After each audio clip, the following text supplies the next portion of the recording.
I'm going to stop you right here, because I need to be honest with you about something. You've been lied to your entire life. And the person who lied to you? Everyone. Your parents, your teachers, your friends, society itself. They all told you the same beautiful lie over and over until you believed it with every fiber of your being. They told you that people care about you. Let me paint you a picture. You're a kid, right? You come home with a painting you made in school. It's terrible, by the way, just blobs of color that vaguely resemble a house. But your mom puts it on the fridge. Your dad tells you it's amazing. Your teacher gives you a gold star. Everyone's watching. Everyone's clapping. Everyone cares. You start to think, this is how the world works. People see me. People care about what I do. Then you graduate. You step into the real world, and suddenly it's like walking into a room where everyone's having a conversation, and you realize they're not talking about you. They never were. You send out job applications, silence. You share your ideas, crickets. You work hard on something you're proud of, and the world just shrugs. You start to notice something unsettling. People aren't just indifferent. Sometimes it feels like they're actively rooting for you to fail, like your success would somehow diminish theirs. And in that moment, usually late at night when you can't sleep, a question creeps into your mind. Does anyone actually care about me? Your brain, still running on that childhood programming, tries to comfort you. It whispers, of course they do, of course people care. But deep down, you're starting to suspect the truth. And here it is, the truth you've been avoiding. No one cares about you. Now, before you close this video and spiral into an existential crisis, let me tell you why this is the best news you'll ever hear. This isn't a tragedy. This is your liberation. This is the key to the cage you've been living in since birth. Think about all the times you've held yourself back. How many times have you stopped yourself from doing something because you thought, what will they think? How many risks have you avoided? How many dreams have you buried? How many versions of yourself have you killed? All because you were worried about someone else's opinion. Someone who, by the way, is too busy worrying about what you think of them to even notice what you're doing. You've been playing life on hard mode, carrying around this invisible weight of everyone's expectations. Expectations that, if we're being honest, you mostly made up in your own head. And now, I'm here to tell you, you can put that weight down. You can stop performing for an audience that isn't even watching the show. But here's the thing. You can't just flip a switch and undo decades of conditioning overnight.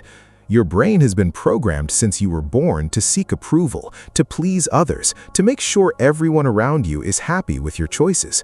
That programming runs deep, so you need a strategy to rewire yourself.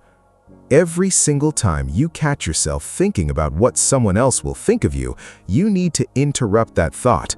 Make it a moment. I'm serious. Create a physical ritual. Snap your fingers. Clap your hands. Say out loud, I don't care because no one cares. If you're somewhere you can write it down, do that. The key is to mark the moment when you notice your brain trying to hand control of your life to someone else. Now, I'm going to warn you about what happens next because it's going to feel weird. Your brain is going to fight back, hard. It's been running this people-pleasing program for years, and suddenly you're trying to delete it. So what does it do? It doubles down. It sends you even more limiting thoughts. It bombards you with worst-case scenarios.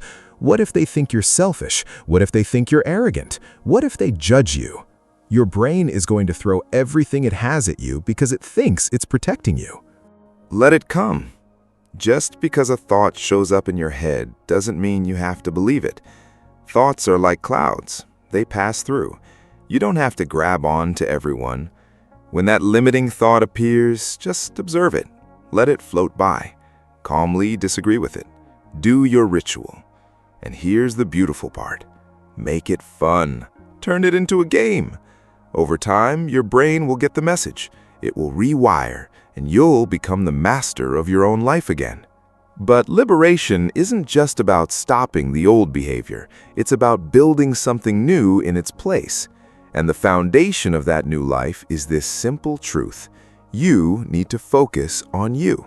Do it for you, not for your parents, not for your boss, not for your friends on social media, for you. I know what you're thinking. Isn't that selfish? And there it is, that programming kicking in again, making you feel guilty for even considering putting yourself first. But here's what they never told you. The most effective way to care for others is to take care of yourself first. Think about it like the airplane oxygen mask. They always tell you to put your mask on before helping others. Why? Because you can't help anyone if you're passed out. When you hyper-focus on becoming the best version of yourself, when you live your best life, you automatically become more valuable to the people you actually care about. You have more to give, more energy, more wisdom, more resources, more joy. A struggling, depleted version of you trying to please everyone helps no one. A thriving, fulfilled version of you can change lives. Here's a trick that helps. Think of yourself in the third person. Imagine you're watching yourself from above, like you're observing a character in a movie. When you do this, it's easier to take care of yourself, because it feels like you're taking care of someone else, which ironically is something we're all conditioned to do naturally. Ask yourself, how proud am I of this person I'm watching? Instead of, how proud would others be?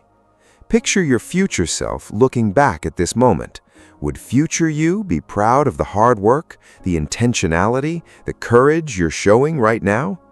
And here's where it gets really good. When you stop caring what everyone thinks, when you stop trying to fit into boxes that were never built for you anyway, you can finally take risks. Real risks, the kind that actually lead somewhere. You've spent so much of your life inside invisible boundaries, chains you can't see but can definitely feel, made up rules about what's acceptable, what's expected, what's safe. And those chains have been steering you toward a path that someone else decided was right for you. But now you're free. Now you can take the risks that point toward the life you actually want to live. Yeah, they're going to feel scary at first. That's just your old programming talking. But over time, those risks will start to feel right, natural, true. Because anything worthwhile in life involves some level of risk. Do your research. Figure out which risks align with your goals. Chart a course that satisfies the only stakeholder who truly matters, you. And you know what's fascinating? When you stop caring what everyone thinks, when you stop trying to fit into boxes that were never built for you anyway, you can finally build authentic relationships, real ones, because you're not coming into them with unrealistic expectations. You're not expecting people to save you, or validate you, or complete you. You're choosing to connect with people who support your actual life goals, not some performance version of yourself you've been putting on for years. Life is too short to waste energy on the wrong people. Be intentional about which relationships you nurture, and ideally, surround yourself with people who also understand this truth, that no one cares. When you find people who've had the same realization, who've broken free from the same programming, something magical happens. Those relationships become safe spaces. No games, no pretense, no exhausting performance. Just real people supporting each other's real goals. But here's the final piece, and this is where you go from freed to freeing others. You can influence people. Your kids, your parents, your siblings, your team at work, your close friends. Many of them are still trapped in the misconception that people care.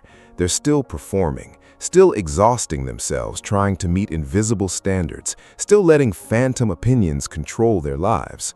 You know better now, and that knowledge is a superpower. When you get the chance, share this truth with them. Be an agent of truth instead of reinforcing society's lie. Raise your children to be independent, to focus on their own lives, to build themselves up instead of tearing themselves down, worrying about what others think. Build teams that prioritize actual work and real impact over office politics and approval seeking. Help the people in your sphere of influence break free from the same chains that held you back for so long. This is how we end the curse. This is how we unlock better living, not just for ourselves, but for everyone we touch. Because the truth is, we've all been prisoners of the same lie, and it only takes one person to start breaking those chains. That person can be you.